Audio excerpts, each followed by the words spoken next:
38-year-old Eric Garvin, a lawyer from Staten Island, was in Chile when his passion for travel and photography came to a sudden and violent end. He was shot to death on the streets of Santiago.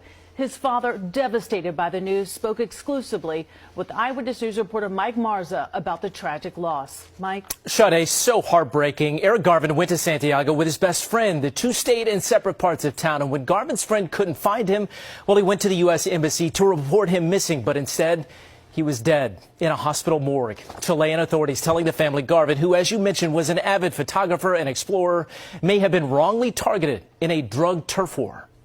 Eric Eugene Garvin visited over 40 countries, many with his older sister Naomi. There they are in Cuba. He made friends very quickly with our hosts and her extended family and even some of the neighbors on the block. But yeah, he never had a concern about going out of the country. But on vacation in Santiago, Chile, Saturday, January 14th, he was shot and killed, taking a picture. From a father's perspective, this is the darkest day in my life. In my wife's life. His father and sister flew to Chile to meet with investigators who are reviewing unreleased security video of the crime. What they told us was that my son was innocently walking down the street. He paused for a moment. He took a snapshot of a building in a drug-infested area. And immediately following that, three gentlemen came across the street, grabbed my son, stole his phone, and they shot him 3 times. And he died there on the scene. The 38-year-old attorney by trade graduated high school in Maryland and moved to Staten Island a decade ago. He lived a life of exploration and service, inspired by his dad, a former U.S. Air Force colonel. When he was going to law school at University of Maryland, he met a homeless guy by the name of Darnell. And Darnell had this growth growing on the side of his face, and he had no idea what that was. And my son said, hey, you need to go to the doctor to check that out, make certain it's okay. And what he ends up finding out was that was cancerous. And if it was left untreated, he was going to die.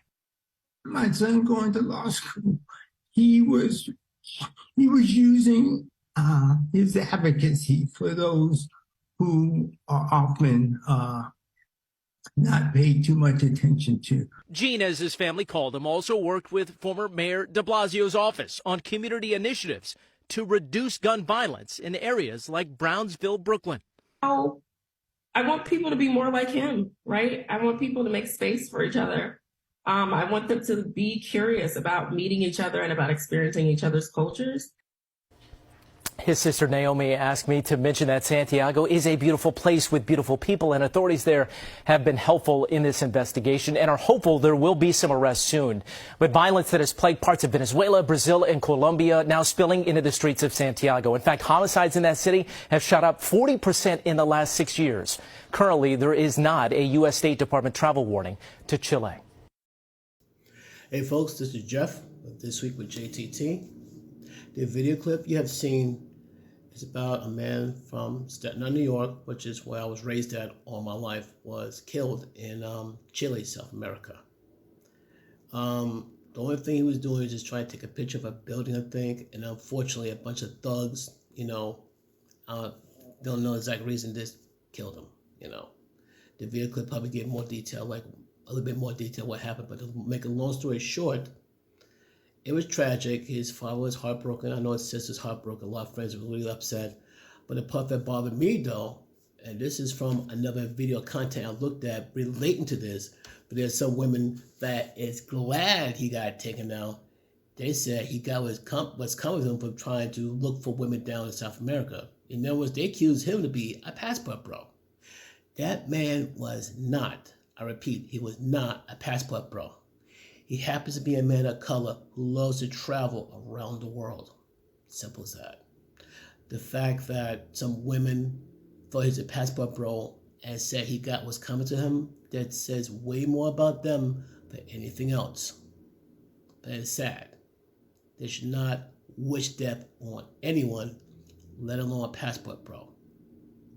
But it's that type of attitude that's going to keep these same jaded women single for the rest of their lives. Because in the end, someone has lost a son, someone has lost a brother, someone has lost a friend. If I'm correct, they may have lost someone important in their life. So, in the end, be good to one another. Only got one life to live. Peace and love.